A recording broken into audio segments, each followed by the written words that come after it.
Tidur itu saudaranya kematian.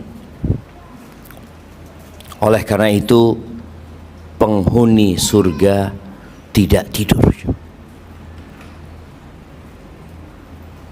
Kenapa? Orang yang tidur itu kehilangan sebagian dari hidupnya. Apalagi kalau tidur pas kajian, jemaah. Itu ada beberapa detik, beberapa menit dari kehidupan yang berlalu. Maka kita bersyukur kepada Allah yang menjadikan malam sebagai pakaian dan menjadikan tidur sebagai istirahat di dunia ini, dan menjadikan siang sebagai tempat mencari penghidupan. Allahumma salli wa sallim ala abdika wa rasulika Sayyidina wa maulana Muhammadin wa ala alihi wa ashabihi ajma'in. Ya Allah, semoga salawat dan salam senantiasa Engkau curahkan untuk hamba kekasih-Mu, untuk baginda Nabi kita Muhammad alaihi salatu wassalam, untuk keluarga beliau, untuk istri-istri beliau, untuk putra-putri beliau, dan untuk seluruh sahabat Nabi. Semoga Allah meridhai kita bersama mereka. Amma ba'd, sebagian kita sudah banyak berbuat baik. Sebagian kita sudah berumur, dan mungkin masa lalu dia ketika dia muda sudah diisi dengan ketaatan. Dan saat ini setelah dia tua, dia memakmurkan masjid. Dia sibuk mengisi waktu untuk beribadah kepada Allah Azza wa Jalla. Nah, itu sebuah kebaikan. Tapi yang berbahaya kalau sudah merasa baik. Dia merasa baik, kemudian merasa aman tatkala ajal menjemput dia. Ahibati fillah, ternyata tanda-tanda orang baik itu takut belum baik. Jadi tanda-tanda orang soleh itu dia takut belum soleh. Namun syaitan terus menggoda manusia. Yang namanya riya, kita tahu bagaimana seorang beramal agar dia dipuji dan disanjung sama orang lain. Ini enggak. Orang ini bukan riya, tapi merasa sudah baik.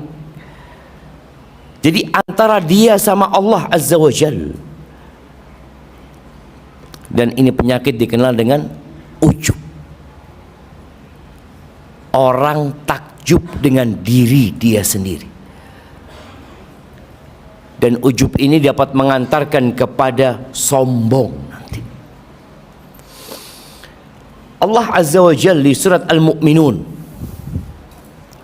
surat yang menceritakan tentang orang-orang yang beriman. Seperti apa sih mereka? Agar kita yang merasa sudah beriman, ya dapat bermuhasabah. Oh, ini ternyata standar orang beriman. Karena ada asumsi. Oh, menurut saya jangan. Allah yang lebih tahu dengan diri kita. Makanya kata Allah Azza wa Jalla, "Fala tuzakku anfusakum." Kalian jangan sok suci. Kalian jangan merasa sudah baik.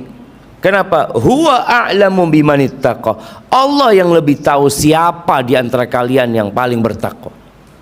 Allah lebih tahu.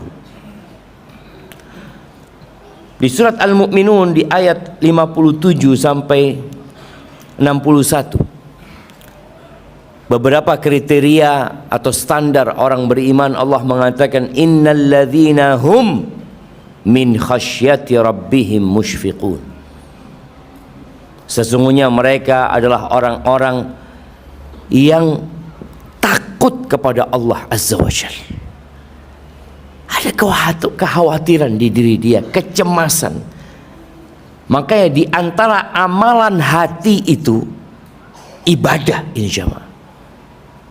Kita kan kadang-kala berpikir ibadah itu ya sholat, ya puasa, betul itu ibadah semua. Tapi ada ibadah hati yang orang lain nggak tahu. Apa? Al-khasyah, al-khawf, takut. Perasaan takut di hati kepada Allah Azza wa Jalla. Makanya dikatakan fala takhafuhum wa khafuni. Kalian jangan takut sama mereka, kalian takutlah sama aku, kata Allah Azza wa Jalla. Seluruh umat manusia ini kalau bersatu padu, berkumpul untuk membahayakan diri kita, untuk menimpakan bala dan petaka kepada kita, nggak bakalan bisa mereka, kecuali Allah menghendaki itu. Maka kita perlu takut sama Allah Azza wa Jalla. Dan sifat orang beriman senantiasa takut dengan azab Allah, ya. Walladzina hum biayati rabbihim yu'minun.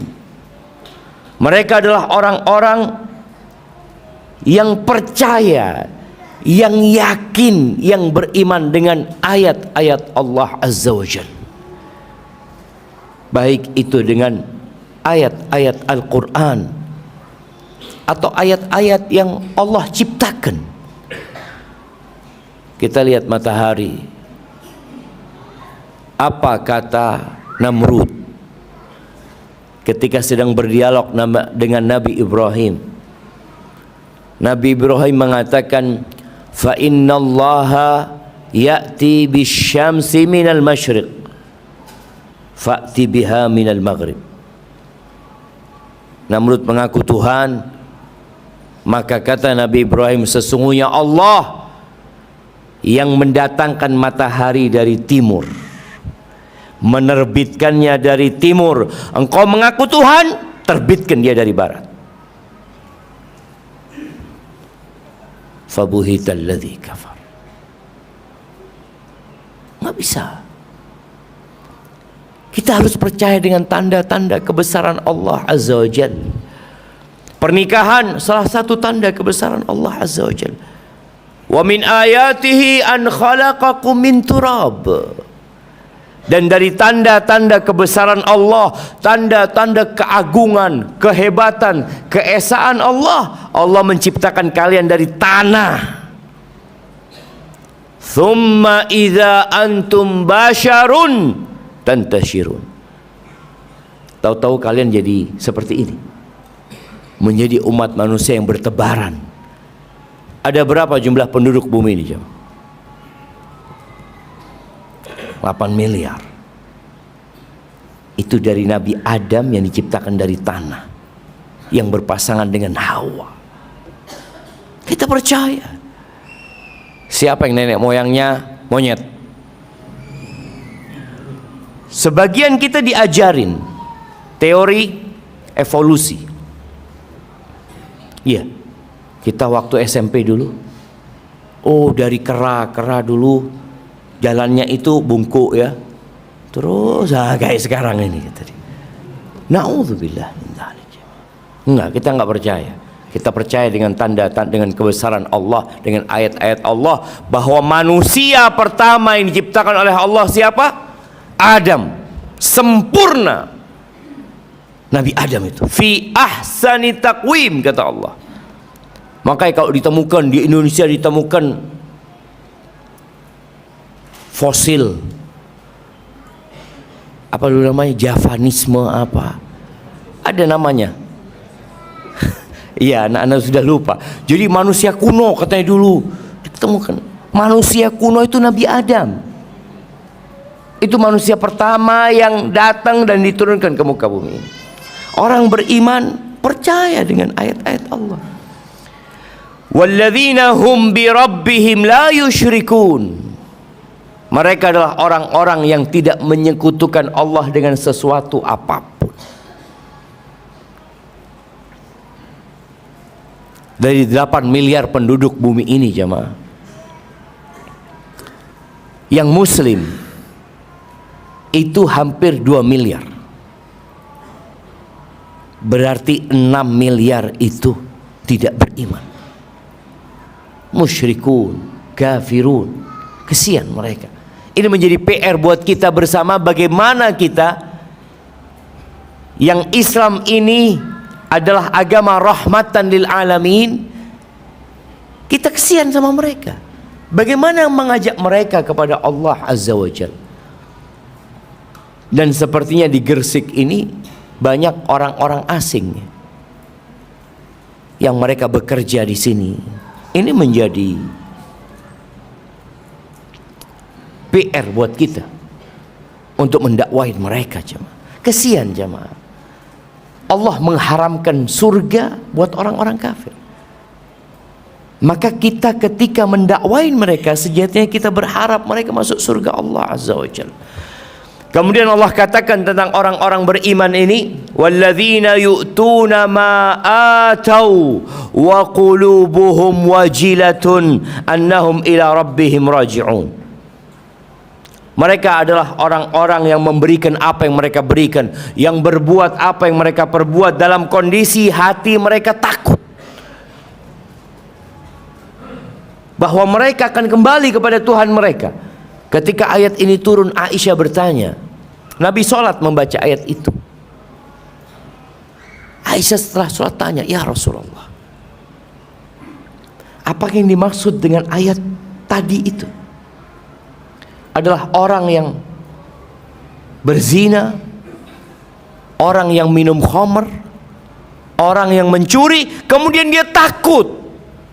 Dia takut dengan azab Allah Azza wa Jalla. Kan kita selalu berpikir kalau berbuat dosa ya takut diazab. Maka Aisyah bertanya itu. Apa kata Nabi alaihi salatu wassalam? La yabnata Siddiq. Enggak, wahai putrinya Abu Bakar As-Siddiq. Enggak, bukan. Walakinnahu rajul yusalli wa yasum wa yatasaddaq. Tapi yang dimaksud dengan ayat ini adalah orang yang sholat, orang yang puasa, orang yang bersodakoh, hati mereka takut untuk tidak diterima. Takut untuk tidak diterima.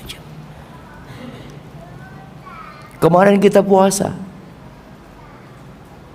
dan sebagian orang, oh saya puasa Ustaz, alhamdulillah tahun ini puasa lengkap, full puasa, terawih di Musola Al-Burhan, 1 rakaat 1 juz Ustaz. Iya mah Ustaz, 1 rakaat 1 juz di sini.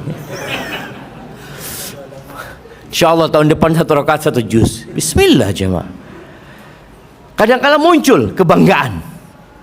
Alhamdulillah Ustaz, anak iktikaf Ustaz, 10 hari full gak keluar masjid. Dan alhamdulillah anak tahun ini bisa umroh Ramadan. Katanya umroh Ramadan itu Ustaz seperti haji bersama Rasul SAW. Alhamdulillah Ustaz, kalau mati siap saya sekarang. Masya Allah. Jadi terkadang muncul di dalam diri itu merasa wis apik, sudah selesai saya ini Ustaz, alhamdulillah, dosa sama sekali enggak Ustaz. Oh, merasa enggak berbuat dosa jemaah. Padahal selesai sholat Nabi SAW apa yang dibaca? Astagfirullah, astagfirullah, astagfirullah. Kenapa muncul itu? Ini ayatnya. Takut tidak diterima. Orang kalau berbuat dosa jelas dia takut diazab, jelas. Ini orang sudah baik takut tidak diterima. Karena ternyata syarat diterimanya amalan itu ketat sekali. Berapa banyak orang-orang yang melamar pekerjaan,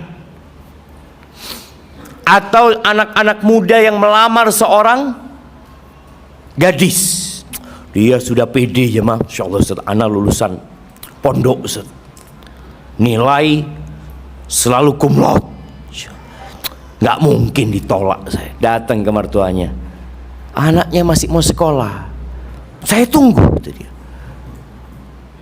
Kamu itu ditolak, pulang, alasannya mau sekolah. Kan banyak orang tua kalau Kalau ada yang melamar anaknya masih kecil, anaknya masih sekolah, kalau antum diterima dikatakan mau nunggu, nah itu diterima. Tapi kalau ngomong mau sekolah, saya tunggu, berarti antum ditolak. Jangan malu-maluin antum. Tapi karena merasa tadi sudah baik, merasa dia pasti diterima, ini perasaan ini bahaya. Kok bisa nolak saya dia, Ustaz ya? Bahaya nolak orang soleh itu. Itu lihat jemaah, merasa sudah soleh jemaah. Padahal sifat orang-orang yang beriman takut tidak diterima, takut banyak kurangnya amalan dia, mungkin ada ria. Bagaimana Nabi alaihissalatu wassalam mengatakan, la syirku akhwafu au akhfa alaikum min dabibin naml. Syirik itu lebih tersembunyi daripada jalannya semut. Antum bisa bayangin jalannya semut. Semut kadang-kala jalan di baju antum, nggak tahu antum jemaah. Ada semut itu jemaah. Makanya kadang-kala orang lain yang bersihkan. Lebih tersembunyi daripada jalannya semut. Semut berjalan mungkin di kaki kita nggak ngelihat dan kita tidak merasakan ada yang berjalan. Syirik itu seperti itu. Apa kata Abu Bakar? Ini Abu Bakar yang tanya.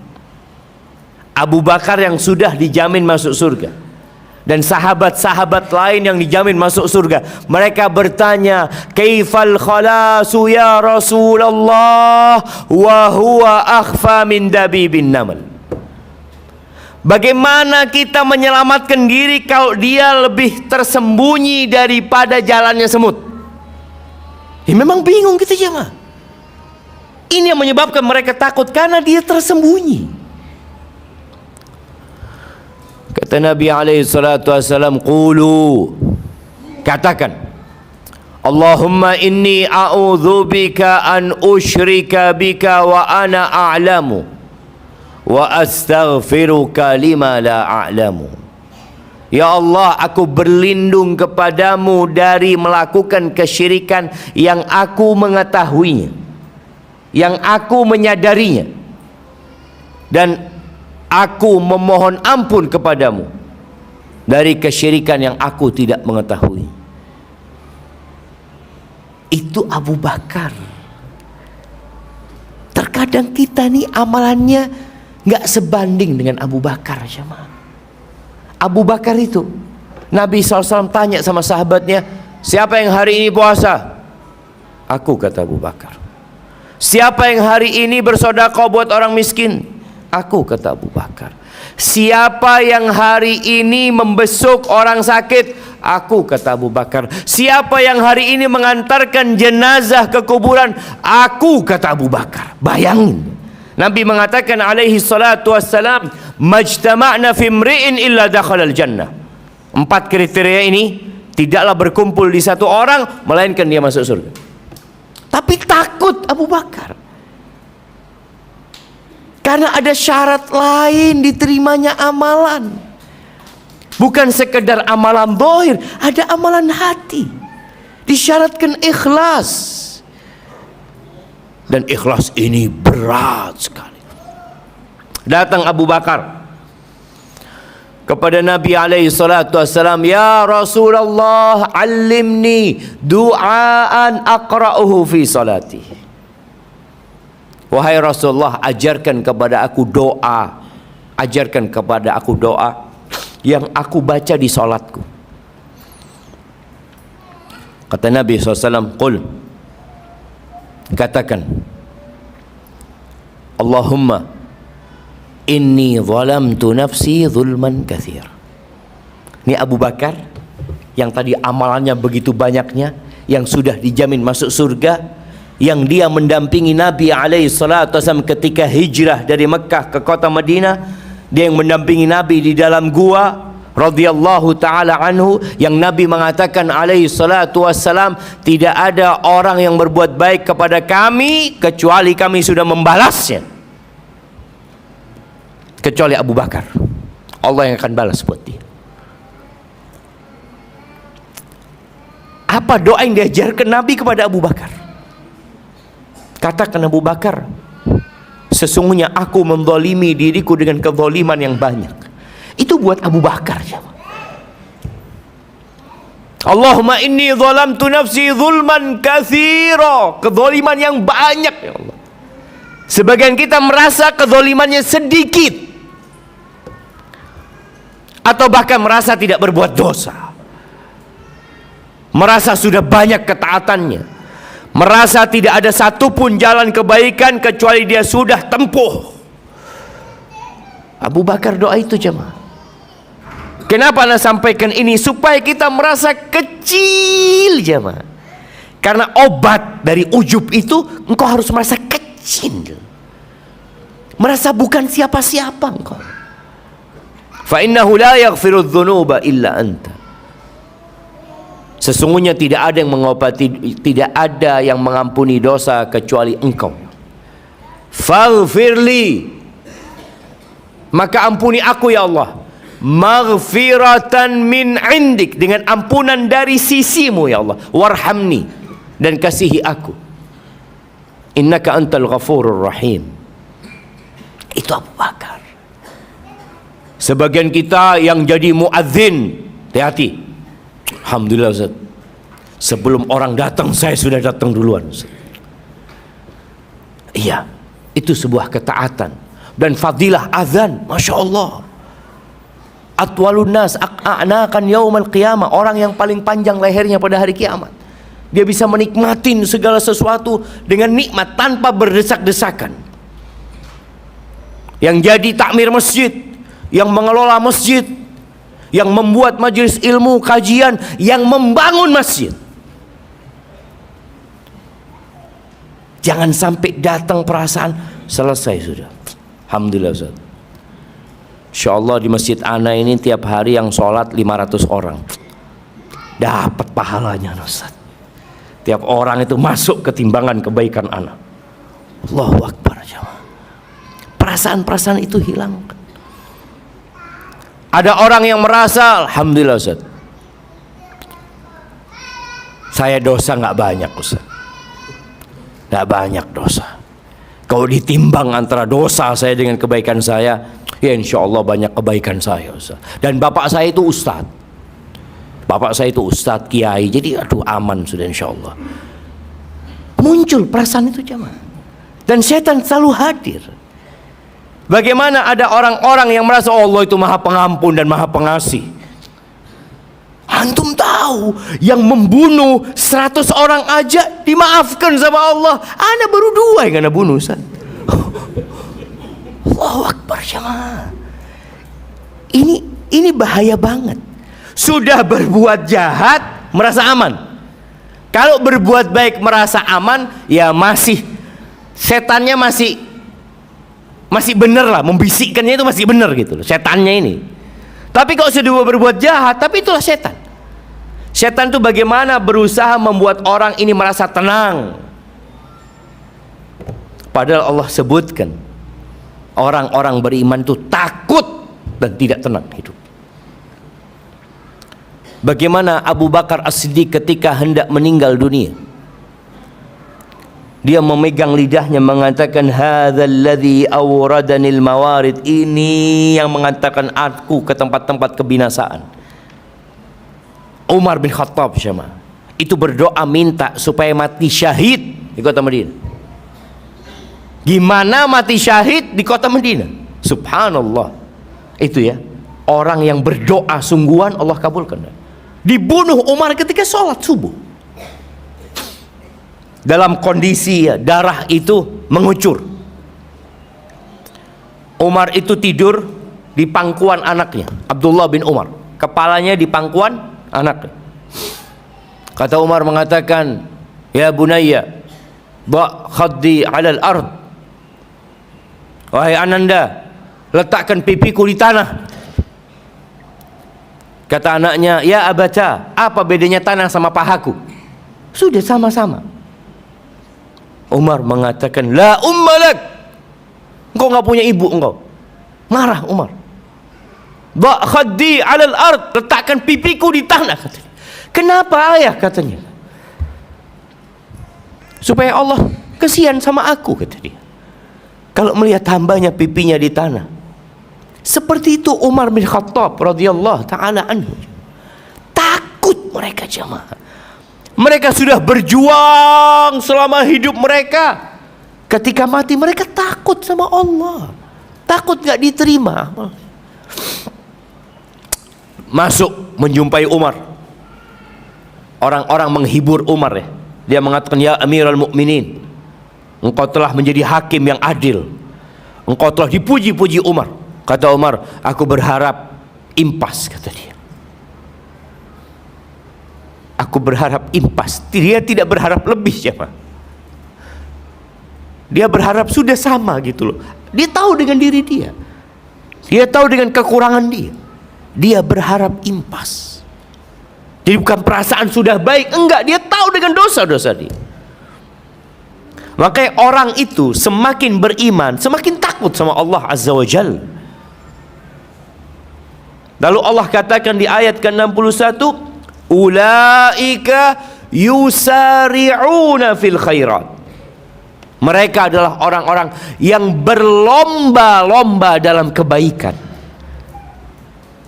Nggak ada ceritanya selesai. Ramadan selesai, alhamdulillah selesai. Baca Quran berhenti sudah. Salat malam enggak lagi. Sedekah seret. Allah sebutkan rasa takut itu mengantarkan mereka yusari'un, bersegera jamaah, berlomba-lomba, bersaing dengan yang lain. Wahum laha sabiqun, dan mereka akan mencapai, mereka akan menang. Aibati fillah, Rasulullah sallallahu alaihi wasallam mengatakan, kalau sudah sepertiga malam akhir ya, beliau bangun mengatakan, ya ayyuhan nas, ya ayyuhan nas, uzkurullah, wahai umat manusia, ingatlah Allah Azza wa Jal, berzikirlah. Ja'atir rajifah, datang itu kiamat, datang, diguncangkannya bumi ini. Ketika ditiupkan sangkakala oleh Israfil, datang, itu pasti datang. Man khafa adlaj, barang siapa yang takut maka dia akan bersegera. Jadi di masa lalu para kafilah itu takut kalau sudah malam hari adanya perampok, adanya penyamun macam-macam. Maka rasa takut itu membuat mereka segera berangkat dulu sebelum matahari tenggelam, kalau bisa ya sebelum malam itu dia cepat nyampe gitu. Kenapa dia lakukan itu? Takut. Maka Nabi sebutkan tentang datangnya hari kiamat. Barang siapa yang takut maka dia akan bersegera dan berangkat sebelum tenggelamnya matahari, sebelum malam tiba. Waman adlaj balagal manzil, barang siapa yang bersegera sampai ke tempat tinggalnya. Sampai. Orang kan sudah memikir, enggak, aku harus segera sampai, waktuku enggak banyak, jalannya dipercepat. Mungkin sekali-kali dia berlari kecil, mungkin sekali-kali dia berlari keras. Kenapa? Waktunya hampir malam ini sudah. Terus dia seperti itu jamaah. Apa yang menyebabkan dia melakukan itu? Takut. Takut ketinggalan. Antum lihat orang yang takut ketinggalan pesawat, dia akan siapkan. Kok berangkat sekarang katanya? Iya, anak takut macet, anak takut antri, anak takut ada apa-apa. Terus rasa takut itu membuat dia bersegera. Urusan akhirat kita takut nggak? Yang merasa aman tadi nggak akan bersegera, sudah santai dia. Lalu kata Nabi SAW, ala inna sil'atallahi ghaliyah. Ini di sepertiga malam akhir Nabi nyampaikan. Karena rumah penduduk pada waktu itu bertempetan ya, nempel ke masjid sebagian rumah para sahabat itu. Ketahuilah sesungguhnya barang dagangan Allah ini mahal. Mahal jemaah. Jangan berpikir antum dengan santai ria dapat mendapatkan barang dagangan ini. Antum lihat barang-barang yang mahal itu, bagaimana orang berjuang untuk mendapatkannya. Dia nabung, dia ngumpul karena tahu mahal. Maka Nabi mengingatkan kepada para sahabatnya, barang dagangan Allah itu mahal. Ala inna sil'atallahil jannah. Barang yang Allah tawarkan itu namanya surga. Maka subhanallah ya, bagaimana Allah mengingatkan para sahabat Nabi bahwa surga ini mahal. Di surat Al-Baqarah ayat 224 Allah mengatakan, am hasibtum an tadkhulul jannah. Apakah kalian mengira kalian bisa masuk surga? Allah katakan itu kepada siapa? Kepada generasi terbaik umat ini yang hidup dalam kesusahan. Am hasibtum an tadkhulul jannah. Ini setelah 13 tahun di kota Mekah berjuang sampai kota Madinah, masih ada perang Uhud, perang Badar, perang Khandaq, perang Tabuk. Allah katakan, am hasibtum an tadkhulul jannah. Kalian mengira kalian bisa masuk surga. Walamma ya'tikum mathalul ladzina khalau min qablikum. Sedangkan kalian belum ditimpa dengan apa yang menimpa orang-orang sebelum kalian. Massathumul ba'sa wadh-dharra wa zulzilu. Mereka ditimpa dengan berbagai macam petaka, jemaah. Kelaparan, penyakit, peperangan. Digoncangkan keimanan mereka, dikasih ujian-ujian yang berat sehingga hati mereka diguncangkan, jemaah. Hatta yaqul ar-rasul walladzina amanu ma'ahu mata nasrullah.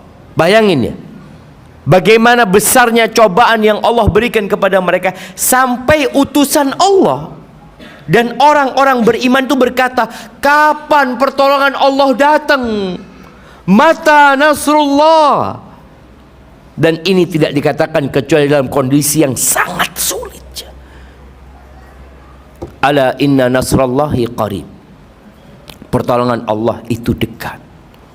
Maka subhanallah jemaah, rasa takut inilah yang menyebabkan mereka bersegera, bersungguh-sungguh. Lalu beliau mengatakan, ja'atir rajifah tatba'uhar radifah. Akan datang sangkakala pertama yang ditiupkan, diikutin dengan yang kedua. Sangkakala yang pertama itu kehancuran bumi ini akan hancur.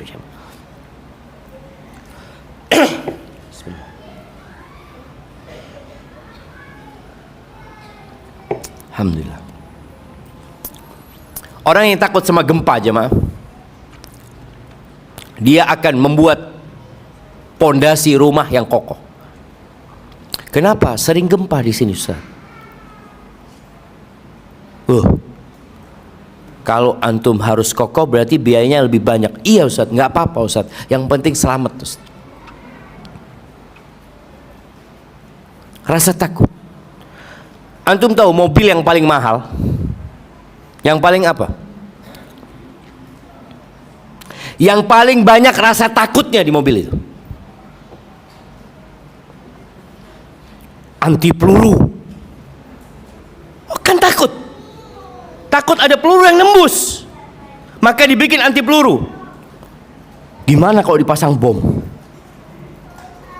Mereka bikin, jemaah, mobil kalau dibom tidak rusak. Mereka kasih, antum kalau beli mobil yang ada tulisannya apa, airbagnya itu semakin banyak semakin mahal. Apa yang menyebabkan? Rasa takut. Rasa takut manusia menciptakan hal itu. Ja'al maut bima fih, kata Nabi. Datang kematian dengan yang ada di dalamnya. Ini yang seharusnya memotivasi kita untuk jangan sombong dengan amalan kita. Jangan merasa sudah baik, jemaah.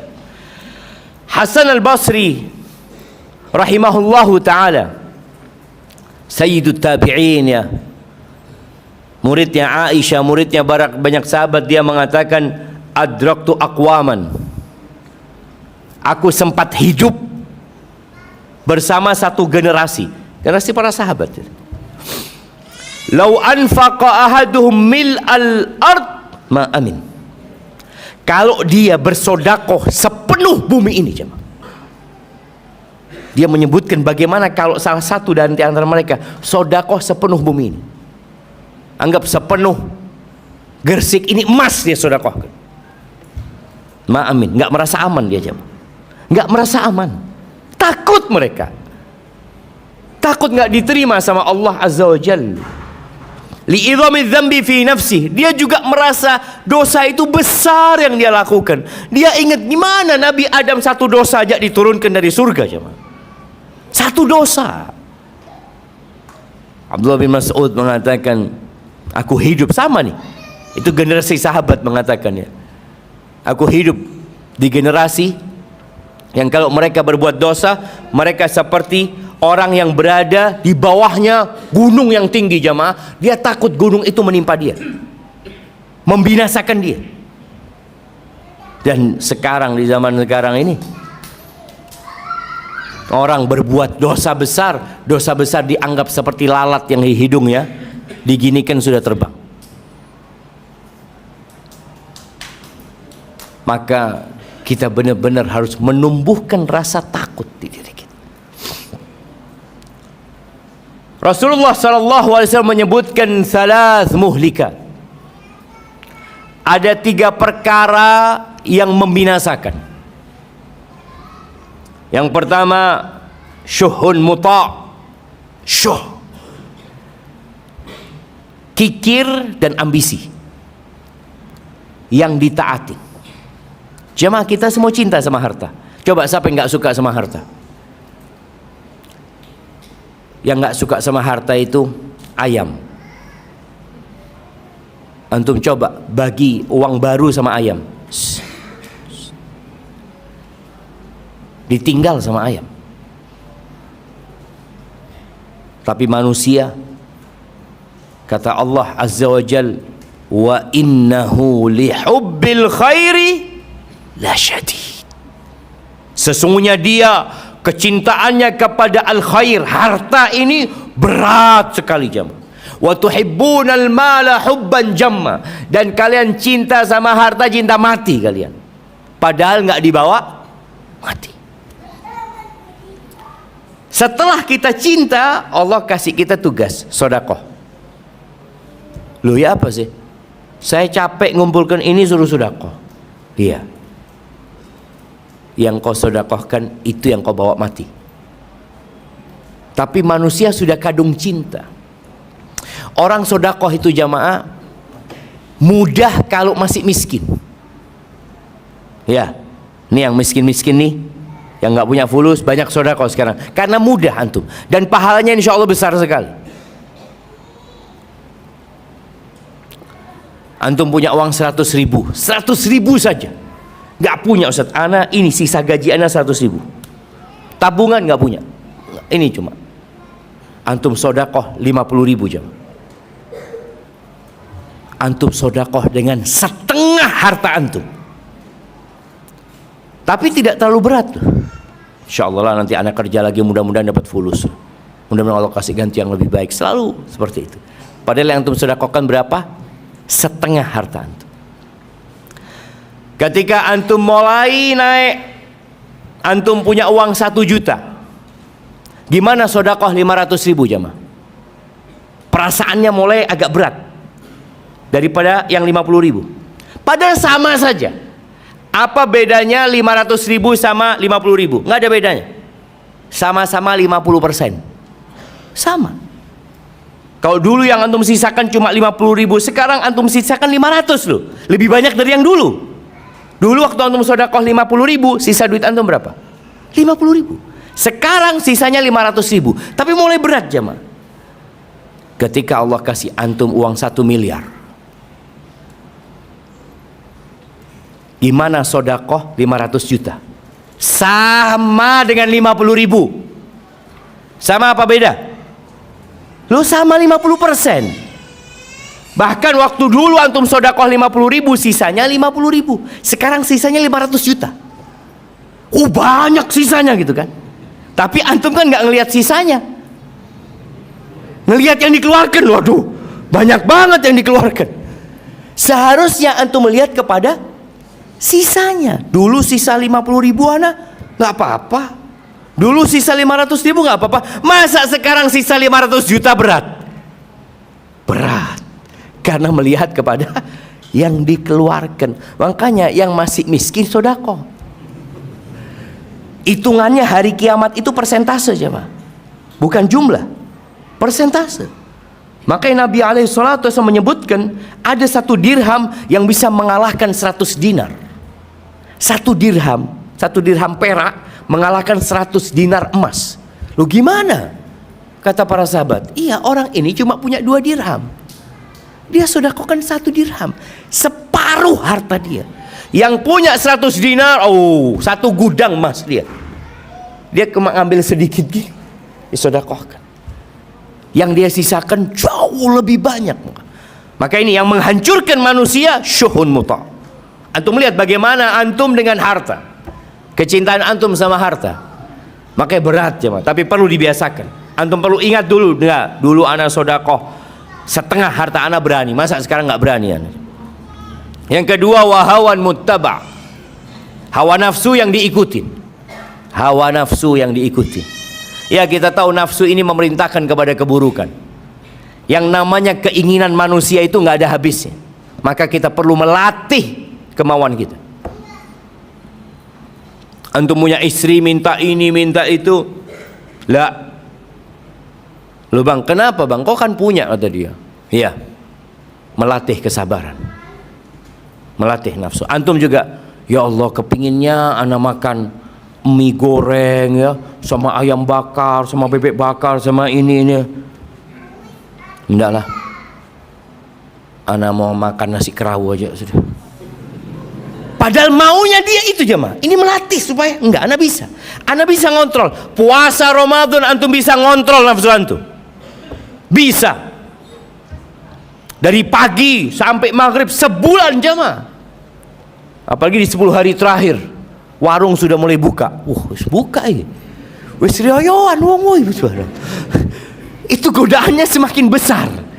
Makanya 10 hari terakhir itu ketika godaannya masih makin besar, antum iktikaf di masjid. Loh ya apa Ustaz? Pasar rame Ustaz. Iktikaf enggak jualan Ustaz. Godaannya semakin besar. Tapi tadi kita perlu melatih. Mau ini mau itu, subhanallah ya.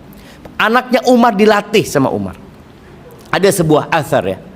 Anaknya Umar ini kepingin apel, nggak dikasih sama Umar ya.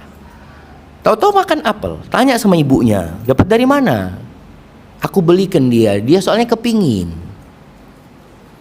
Apa permasalahannya? Kepingin dia. Kata Umar, awakullama ishtahaiti ishtaraiti.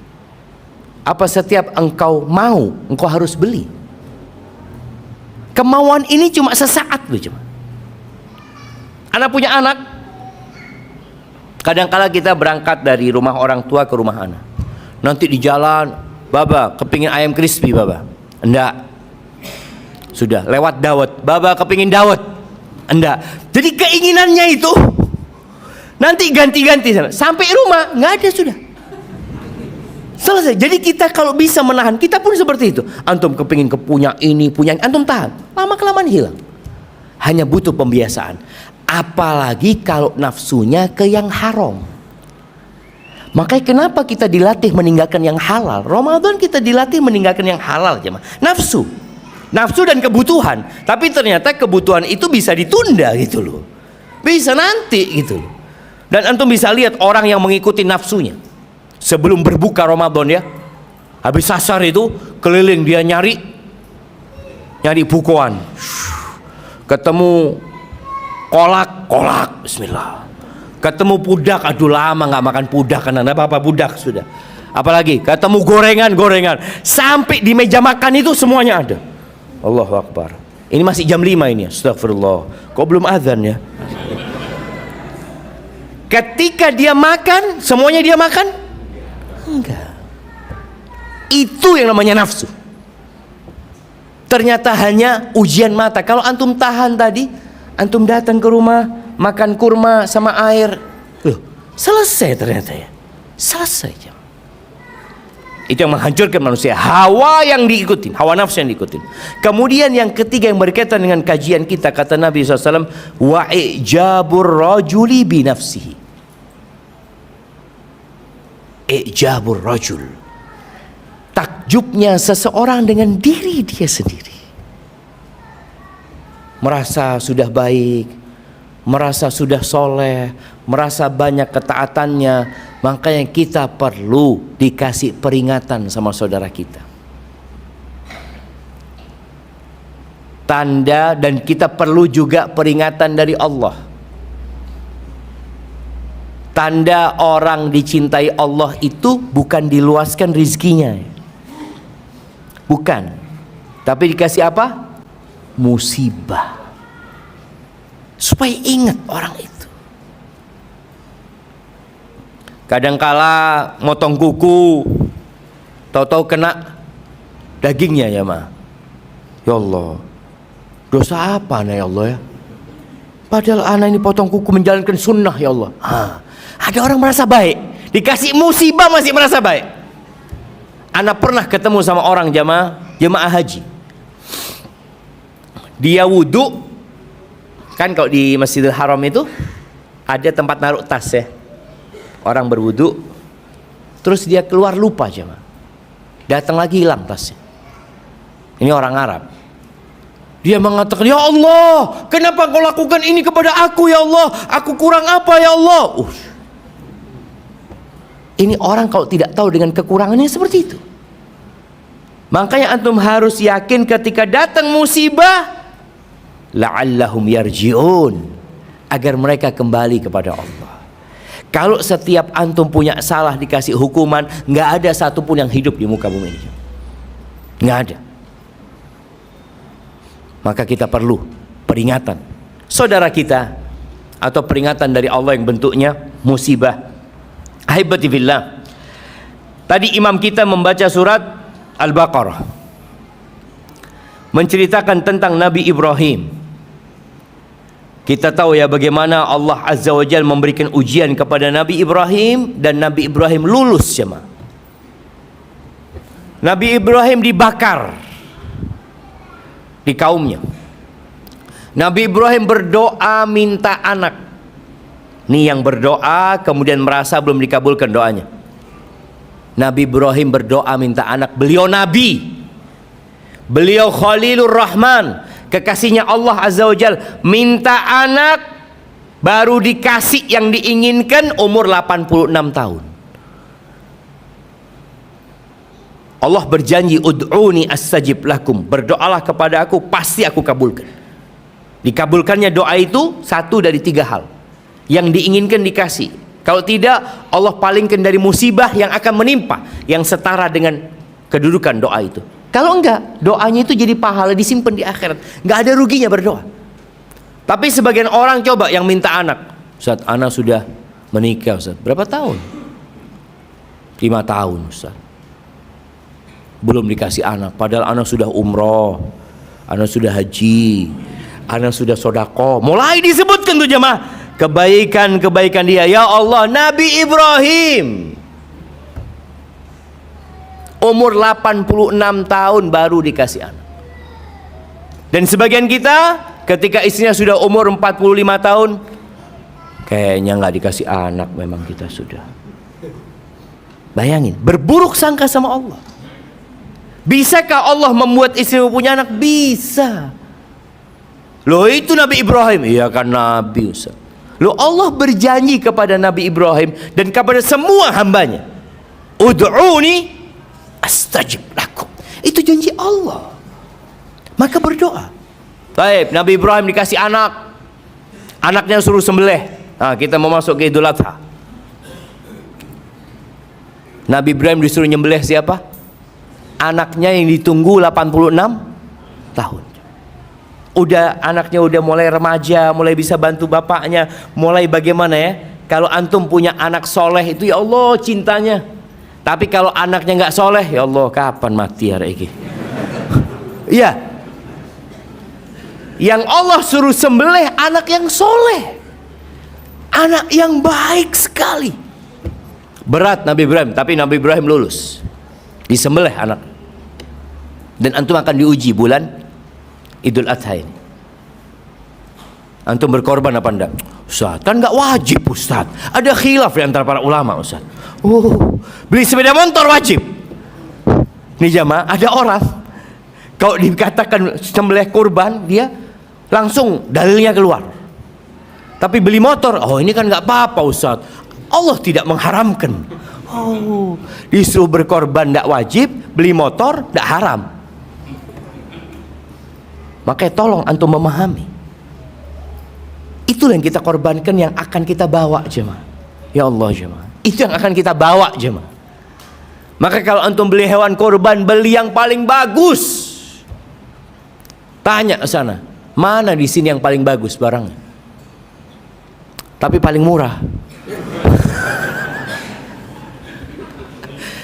Gimana minta yang paling bagus tapi paling tidak ketemu jemaah, tidak ketemu. Maka bismillah. Memang bukan kewajiban, tapi buat orang yang mampu hendaklah. Ya, sangat dianjurkan sekali kurban itu jamaah. Dan sekali lagi buat kebaikan buat antum. Nabi Ibrahim mengorbankan anaknya. Setelah itu Nabi Ibrahim bangun Ka'bah.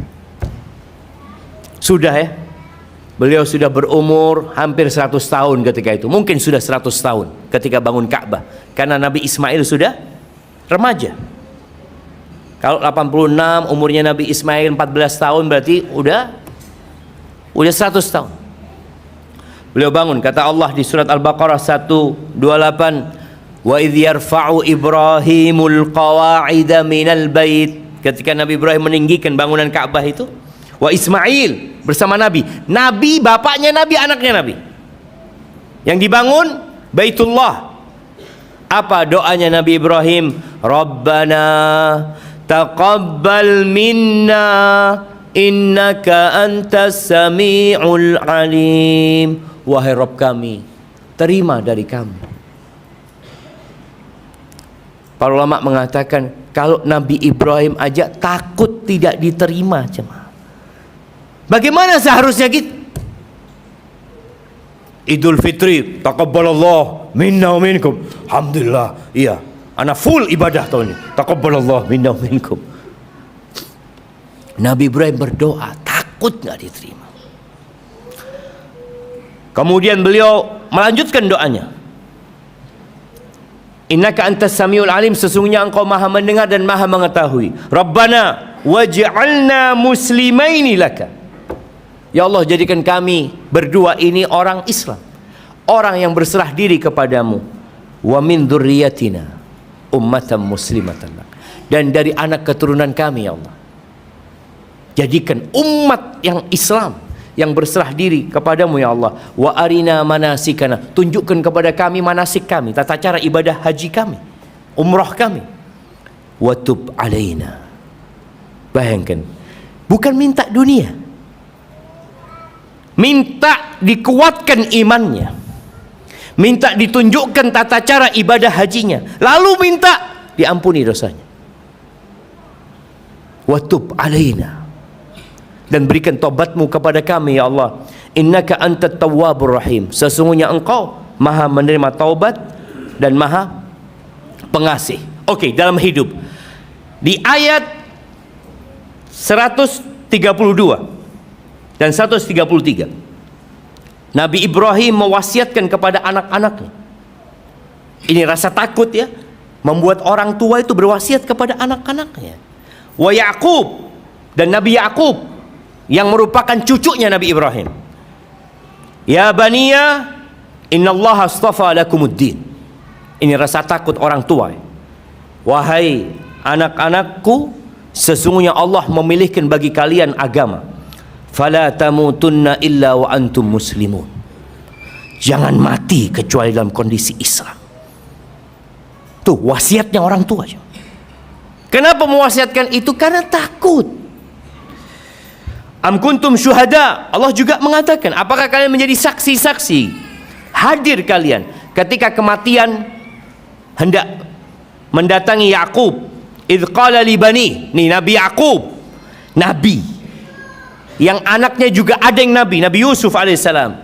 Apa yang dikatakan Nabi Yakub kepada anak-anaknya? Ma ta'buduna min ba'di, apa yang kalian akan sembah setelah aku mati? Subhanallah. Maka tumbuhkan di diri kita rasa takut kepada Allah, kekhawatiran. Kita tahu bagaimana yang namanya istiqomah itu berat. Tolak ukur orang baik dan tidak itu kapan? Ketika mati, bukan sekarang. Kita melihat ada orang-orang preman umpamanya berbuat jahat, subhanallah, sebulan sebelum meninggal dunia, tahu-tahu dia ada di soft pertama, tahu-tahu dia tobat, subhanallah, tobat itu menghapuskan semua dosa dia. Dan ada orang yang taat sama hidupnya, di akhir hayatnya ditimpa penyakit ujub, berbangga diri dengan ketaatannya, habis semua kebaikan dia jemaah. Maka hendaklah kita berhati-hati, dan semoga Allah membimbing kita untuk senantiasa melakukan ketaatan dan takut kepadanya, dan mematikan kita husnul khatimah. Barakallahu fiik. Itu mungkin dapat Anda sampaikan. Anda lihat nggak ada pertanyaan yang sampai sini jemaah. Bismillah. Para jamaah, pertanyaan bisa dikumpulkan di atau akhir. Untuk yang akhwat atau ibu-ibu mungkin bisa dibawa ke bawah, dikumpulkan dari satu.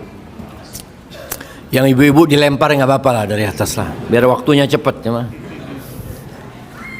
Nah.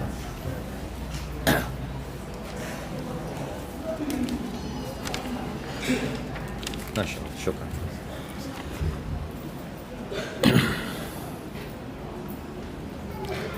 Assalamualaikum warahmatullahi wabarakatuh.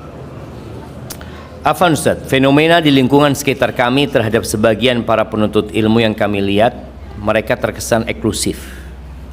Sebagai contoh, sebagian dari saudara kita tersebut jika mereka berpapasan di masjid, sekalipun mereka tidak bertegur salam dan sapa, kecuali dengan golongannya sendiri. Ini penyakit. Di masjid nih, antum semua yang di masjid sekarang duduk ini, ana mau tanya, kenal nggak sama yang di kanan dan di kiri antum? Enggak kan? Dewe-dewe. Ayo sekarang kenalan dulu. Betul jemaah. Ayo kita biasakan datang ke masjid, nunggu ustadz, assalamualaikum, ahlan wa sahlan, siapa namanya, dari mana. Kita di sini mencari saudara jemaah. Nah, antum kenal sama ini? Hah? Enggak, ayo kenalan sekarang. Loh, assalamualaikum jemaah. Jemaah, semua anak nggak akan lanjutkan kecuali sudah selesai kenalan semua. Oh, mana airnya? Anak minta. Lo enggak sih, bengong aja enggak mau kenalan. Sudah. Nah, antum yang pakai baju hitam udah kenal sama yang pakai baju putih? Loh, yuk kenalan sih. Udah kenalan? Dari mana? Loh, belum lagi jemaah. Kenalan itu siapa namanya, dari mana, masya Allah, apa kabarnya, itu dilakukan sebelum ustadz datang. Bid'ah. Bid'ah apa nih sing bid'ah? Sebagian kita itu enggak, itu sunnah jemaah. Mengenalkan diri, bersalaman dengan orang yang kita baru berjumpa, itu sunnah. Dan anak, ini pertanyaan ini memang fenomena yang kental sekali di kalangan yang sudah ngaji juga. Sampai di kelas mahasiswa, anak kadang-kadang tanya, antum ketika masuk, assalamualaikum nggak? Assalamualaikum Ustaz. Salaman nggak sama yang di sebelah antum? Enggak Ustaz. Yuk keluar lagi anak ngomong. Salaman. Dibiasakan jemaah. Karena akhlak itu, ada orang yang memang sejak lahir itu suka bertegur sapa. Tapi ada orang yang suka disapa tapi nggak mau negur sapa. Assalamualaikum. Waalaikumsalam. Dari mana? Dari sini. Dari sini. Allahu Akbar. Ini penyakit, tolong dihindarin jam. Dan biasakan ibu-ibu juga seperti itu. Sampai ada kisah jamaah, ada orang yang baru hijrah, dia mengatakan, Ustaz, ketika anak awal hijrah, Ustaz, awal belajar agama, anak datang ke satu masjid besar di Surabaya. Waktu itu Ustaz kajian. Anak sama istri anak, Ustaz. Anak masuk, duduk di lautan manusia. Istrinya juga sama. Anak WA sama istri anak, ada yang negur antum? Tidak ada, sama. Bayangin jemaah, di tengah lautan manusia serasa sendirian. Padahal boleh jadi yang di kanan antum itu masuk surga lebih dulu daripada antum. Boleh jadi dia bisa memberikan syafaat kepada antum, tapi kita nggak peduli. Hasan al-Basri mengatakan, istakthiru minal asdiqa'is salihin. Kalian perbanyak kawan soleh, karena mereka punya syafaat pada hari kiamat nantinya. Maka tolong kalau datang ke majelis, assalamualaikum, ahlan wa sahlan ya. Walaupun antum nggak kenal awalnya, atau kita lihat dia mungkin baru ngaji, yang penampilannya ya, emak-emak ini kadang-kala lebih streng ya mah. Kalau datang akhwat kajian dengan lipstiknya, mau kajian apa mau pengantenan? Loh, alhamdulillah dia mau datang. Harapan kita mereka datang dengarkan kajian. Bahkan di masa lalu jamaah, kajian itu banyak yang nggak pakai kerudung datang kajian. Sampai ada cerita seorang ustadz ya, di Surabaya juga. Tahun 90-an. Kita tahu jilbab mulai rame itu tahun 90-an. Ini datang ya, mungkin dia pulang kerja. Kan biasanya orang dulu kalau datang ke masjid bawa mukena ya. Bawa mukena walaupun roknya pendek tetap masuk masjid ya kan. Dia tanya ustadz lagi kayak, Ustadz, tanya ustadz, kata dia. Nah, apa hukumnya jilbab? Ini jamaah. Kata ustadznya, oh itu bab nomor 27. Oh iya Pak Ustadz. Ini perempuan terus datang kajian. Sampai sebelum bab 27 dia sudah pakai jilbab. Dibina keimanannya. Kita ini kadang-kadang nggak merangkul mereka. Tolong perhatikan saudara-saudara kita, Islam ini rahmatan lil alamin. Pertama yang diucapkan Nabi alaihi salatu wasallam ketika sampai kota Madinah, ayyuhan nas afsyus salam. Wahai umat manusia, tebarkan salam.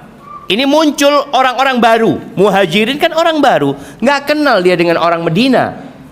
Kedatangan mereka mungkin juga kalau secara logika akan merepotkan orang Medina. Mereka akan berebut lapangan pekerja dengan orang Madinah. Apalagi kalau mereka harus tinggal di rumah mereka. Wadah banyak hal-hal yang mungkin jadi berat. Nabi mengatakan ayyuhan nas afsyus salam wa at'imut ta'am, berbagi makanan kalian, kasih makanan. Wasilul arham, sambung rahim kalian. Wasallu bil lail wan nasu niyam, salat di malam hari ketika kalian sedang tidur. Ya, di luar kita baik sama orang, di siang hari kita berbuat baik kepada orang, tapi ingat jangan sampai hablum minan nasnya riya. Bagaimana menjaganya? Salat malam ketika orang-orang tidur, menunjukkan kau orang baik beneran gitu. Bukan hanya pura-pura kebaikannya. Jika di sebuah masjid ada majelis ilmu yang diisi oleh ustadz-ustadz ahlus sunnah, tetapi bukan ustadz mereka sendiri, mereka selalu keluar dari masjid, padahal mereka secara rutin ikut sholat jamaah di masjid tersebut. Nah, ini kita juga harus berbaik sangka. Ada orang yang keluar ya, pas mau kajian orang itu keluar, kita jangan suudzon. Boleh jadi dia punya urusan, punya pekerjaan, berbaik sangkalah. Karena boleh jadi ada pertanyaan, kenapa kalau Ustadz Fulan rame, kalau Ustadz Fulan nggak rame? Nggak bisa dipaksain ya, man. Engkau harus hadir ya? Ya gimana? Nggak harus hadir. Tapi tadi berusaha kita untuk menuntut ilmu. Ketika Ustadz yang menyampaikan adalah Ustadz yang ahlus sunnah wal jamaah dan mereka menyampaikan ilmu dengan benar, berusaha kita untuk hadir dan menimba ilmu tersebut. Tapi nggak bisa dipaksakan juga. Nah, ya ini sudah. Jadi jamaah kita berusaha untuk jadi lebih baik ya, lebih baik lagi. Apa bedanya orang soleh dan orang muhsin? Pernah dengar katanya lebih baik orang muhsin daripada orang soleh. 6. Orang soleh itu orang yang berbuat amal soleh. Orang muhsin itu tingkatan yang paling tinggi. Makanya dalam agama itu ada 3 tingkatan. Yang pertama apa? Islam, Muslim. Yang kedua mukmin. Yang ketiga muhsin. Islam, iman, ihsan. Ketika Jibril bertanya kepada Nabi SAW, akhbirni anil Islam, disebutkan rukun Islam. Akhbirni anil iman, disebutkan rukun iman. Ketika ditanya tentang akhbirni anil ihsan, an ta'budallaha ka'annaka tarah, engkau beribadah kepada Allah seakan-akan engkau melihat Allah Azza wa Jalla. Kita dengan bersungguh-sungguh Melihat Allah dengan nama-namanya yang indah ya. Kebaikan-kebaikan Allah yang kita lihat. Kalau nggak bisa, nggak nyampe tingkatan itu, fa in lam takun tarah fa innahu yarak. Kalau engkau nggak bisa sampai tingkatan itu, maka yakinlah engkau senantiasa diawasin Allah. Jadi dengan rasa takut ya, selalu diawasin, itu ihsan. Makanya kalau bicara di surga, kedudukan orang beriman itu ada dua. Al-muqarrabun dan ashabul yamin. Itu Allah sebutkan kan di surat Al-Waqiah. Ada al-muqarrabun, ada ashabul yamin. Al-muqarrabun ini adalah orang-orang yang berbuat kebaikan, melaksanakan yang wajib-wajib ditambah dengan yang sunnah-sunnah.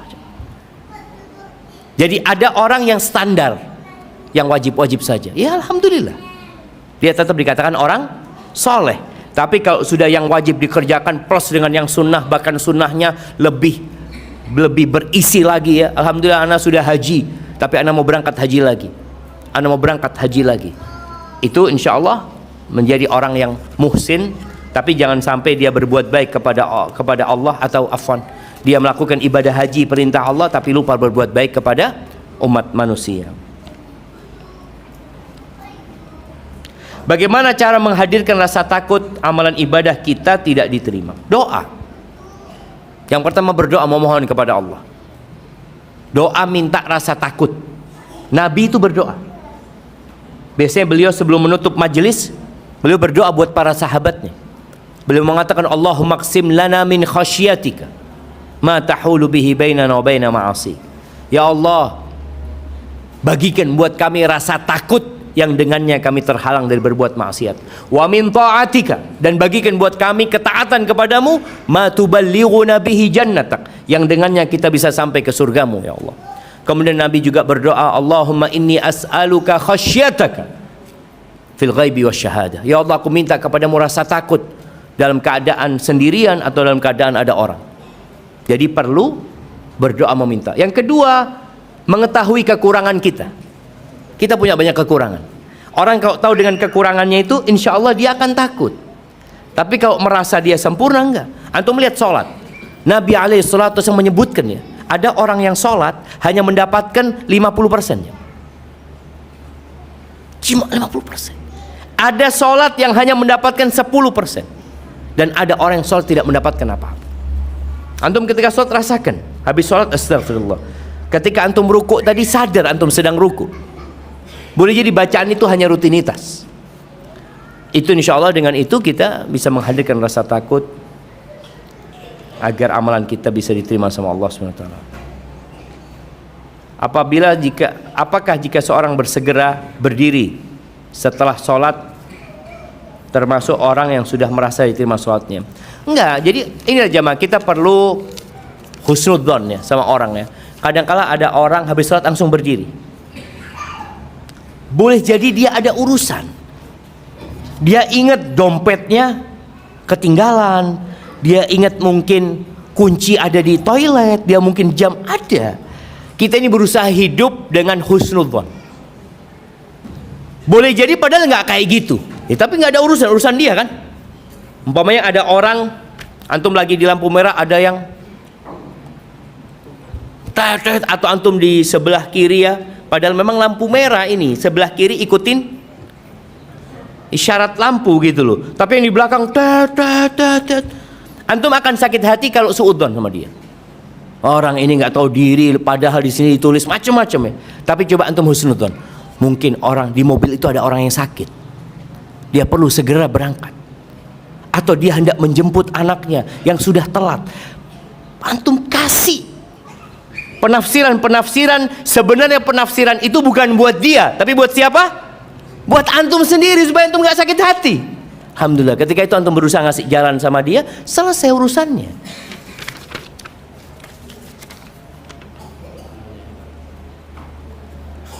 Apa? Jamaah, gak sarapan kita jamaah.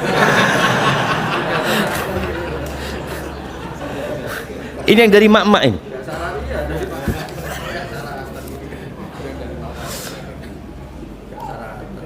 Allahu Akbar.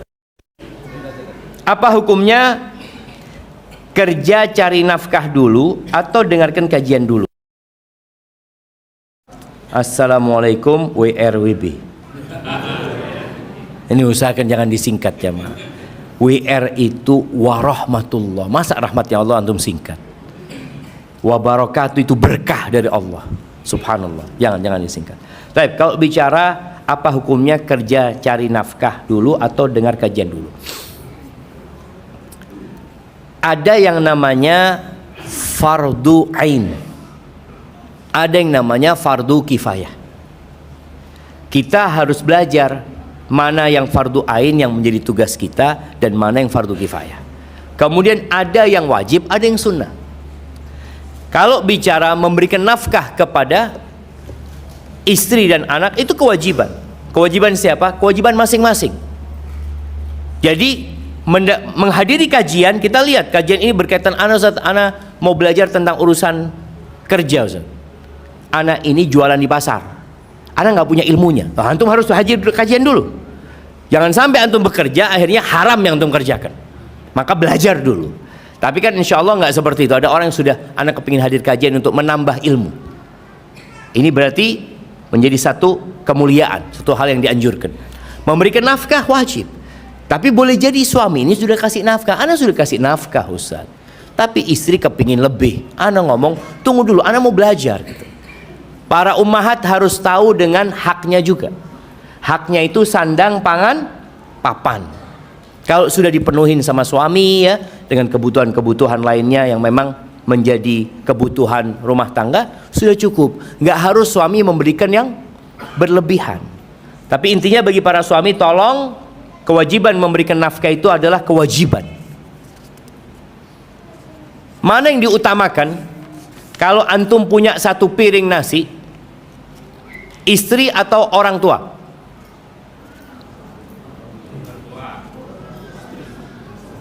Istri apa orang tua? Istri. Itu kewajiban. Antum sama orang itu berbakti, sama orang tua itu berbakti. Sedangkan istri ini antum ambil dari orang tuanya. Antum keluarkan dia. Antum jadikan dia sebagai pelayan buat diri antum. Dia nggak bisa kemana-mana kecuali untuk melayani antum, ngurusin anak-anak antum. Maka para ulama fikih sepakat nggak ada perbedaan di antara para ulama bahwa istri dalam urusan nafkah itu lebih dulu. Urusan nafkah jemaah. Kalau memang nggak bisa dibagi, tapi kalau bisa dibagi istri kasih, orang tua kasih. Tapi bicara nafkah tadi sandang, pangan, papan. Tapi kalau suami enggak, Ustaz, anak sudah penuhin dan anak punya kelebihan harta, anak ingin membahagiakan orang tua. Oh, lain lagi, silahkan orang tuamu dulu kalau itu. Tapi kalau bicara yang wajib, istri. Itu bicara tadi yang harus memang diberikan. Dan nafkah kepada orang tua ini wajib buat anak kalau orang tuanya miskin. Tapi kalau orang tuanya kaya raya nggak wajib buat dia. Ya dia tetap berbuat baik ya sama orang tuanya, belikan hadiah, beli apa seperti itu. Tapi buat istri, walaupun istrinya kaya, wajib nggak suami kasih nafkah? Wajib. Jangan mengatakan alhamdulillah Ustaz nggak butuh sama pulsa istri Ustaz, sudah punya usaha. Loh, tetap wajib kasih nafkah jemaah.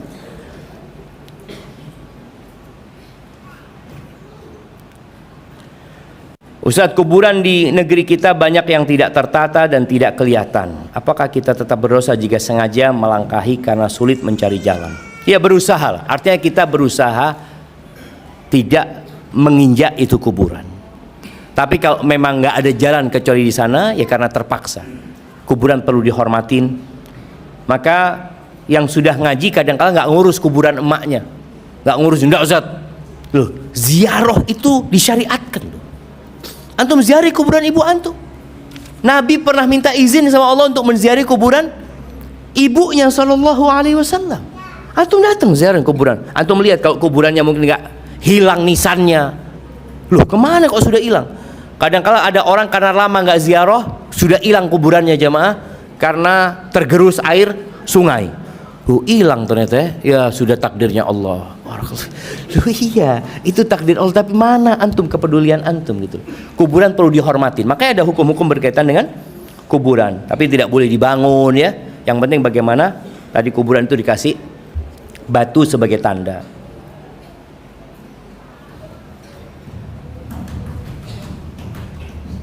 Dan juga kuburan kita banyak ilalang. dan batu kerikil jalannya. Apakah rasa sakit kita mendapat pahala lebih jika tanpa sandal? Iya. Jangan sampai membahayakan. Karena kalau kita tahu di situ ada duri umpamanya ya, kita tahu tuh, kita disuruh menghindarin hal yang menyakitin kita. Bahkan kita disuruh kalau ada dahan di jalan, batu di jalan, kita suruh singkirkan gitu.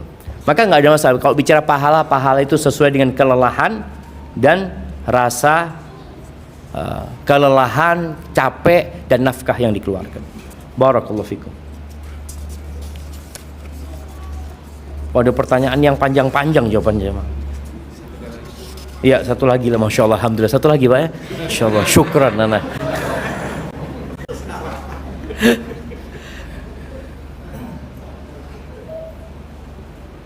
Nah, ini mohon penjelasan tentang dalil sholat berjamaah selama 40 hari bisa menghilangkan sifat kemunafikan. Bagaimana penerapannya untuk wanita? Nah, wanita ini memang tidak disyariatkan sholat berjamaah. Ini lebih kepada buat orang-orang laki. Orang munafik itu sholat kalau dilihat orang. Makanya Allah katakan innal munafiqina yukhadi'una Allah wa huwa khadi'uhum.